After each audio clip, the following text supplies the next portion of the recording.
বাচ্চাকে হত্যা করছিল ফেরাউন। হ্যাঁ, কার আগমন ঠেকানোর জন্য?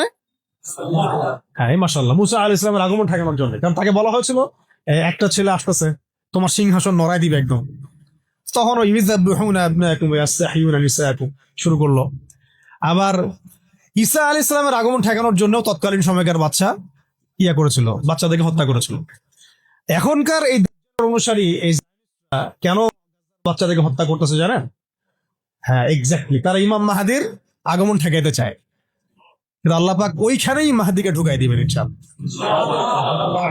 এটা বললাম, ওই সূরা কাফিরুনের হালতের উপরে অটল থাকেন। ইযা জাআ নাসরুল্লাহি ওয়াল ফাত, এটা আসতে যাচ্ছে, যখন আসবে তখন এই যে তাব্বাত ইয়াদা আবি লাহাবি ওয়া তাব, যত আবুল লাহাব আছে সব ধ্বংস হয়ে যাবে ইনশাআল্লাহ। এমন আসছে যে চেইন দিয়ে, শিকল দিয়ে বেঁধে ওদেরকে জেরুজালেমে নিয়ে যাওয়া হবে ইনশাআল্লাহ।